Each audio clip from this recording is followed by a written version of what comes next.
your current ban. Yes. You've been banned, Yeah. and what led to your ban? And let's simplify it in layman's terms. So us batho ba ordinary ba go ditrateng sizokhona understand ukuthi kahle hle kwenzakalani.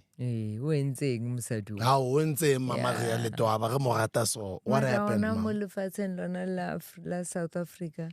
Ha ke gopole na le motho ba kileng ba mo bana wa tseba o na le dilo tse ngata tse di etsaetseng a diso. No, let me get straight to the point. And maybe on that question, let me also follow up. Let me throw in a follow-up question that says, were there any were the charges brought before the ban now as well? When an organization has become an own organization owned by an individual, that's what happens. There's no corporate governance, nothing at all. I wake up in the morning. At which organization? South African Football Association. Oh, okay, go SAFA. I wake up in the morning. I'm no more in SAFA.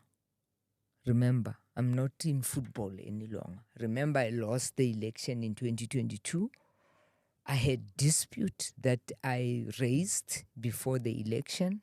Remember, I never campaigned to go to the region. We have got 52 regions. I never had an opportunity because they refused me to go in a campaign. And how do you win an election when you don't speak to the voters? You must go to the voters, tell them what is it that you want to change. That opportunity was denied. So all the processes that were done before the election, I lodged them.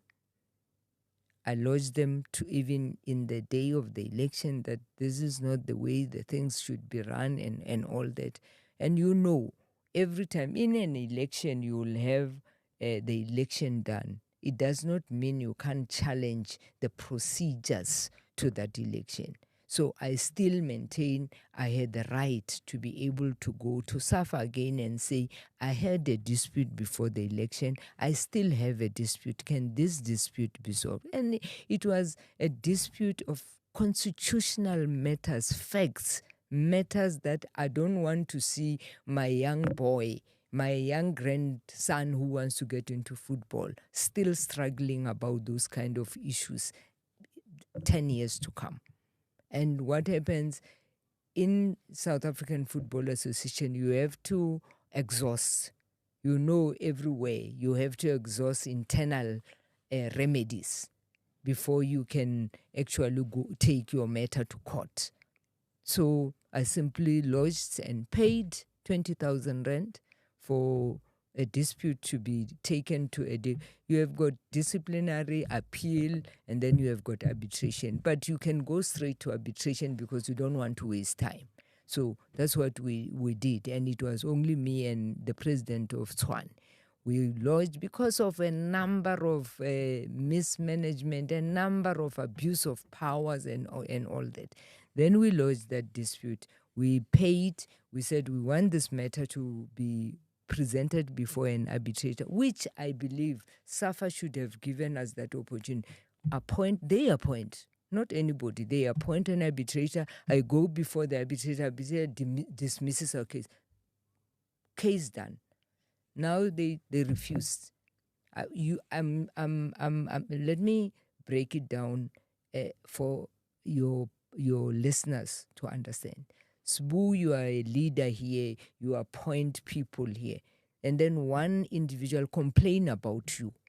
And then there are processes, of course, disciplinary and all that. But then that person bring a complaint to you, and you say, no, I'm not taking it there. How can that be in terms of corporate governance? So they refused, and then we went to court. We went to court. We lost. And I believe the judge erred. You know, I don't think the judge understood the what he was doing there. And you know, there's so much corruption. I don't know whether I should call or there's no justice in this country. What he was presenting during the proceedings is different from the judgment that he gave, but it's fine. He gave a judgment, and we appealed to the judgment. We said we are appealing. We informed SAFA. SAFA put notice that they are opposing. End of story. We're waiting for a date of the appeal. All of us. SAFA, it's opposing. We have lodged. We're waiting for a date now. There is the same judge that must allow us to appeal. He might come and say, no, I'm not giving you the opportunity to appeal. But then now I woke up on the 6th, I received an email from SAFA. I've been out of SAFA since 2022, not in any structure of SAFA. Boom. Declaration persona non grata. What does that mean? I'm not welcome in football. Something that I lived for all my life. Something that I spend my money, not anybody's money, my personal money. I spend my money. What you see today in football, it's some of the money that I've spent to try and bring football to where it is today. Now you say, I am welcome, I'm banned from football. Basically, they say I'm banned from all football activities in this country. So meaning I can't go to a game. Freedom of association, it's no more there. I don't have any freedom. My dignity, it's violated.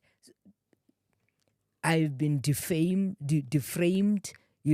or I'm to be declared a persona non grata. It means you have done something, to an organ. I don't know even what.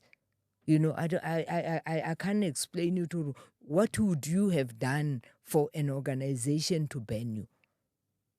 I'm banned because I'm raising my voice on issues. And those issues, I'm going to tell them tomorrow, those issues, Sbu, will never go away. The leadership of SAFA will still struggle with those issues because those issues, whether Ria is there or not, they remain, are issues that needs to be addressed.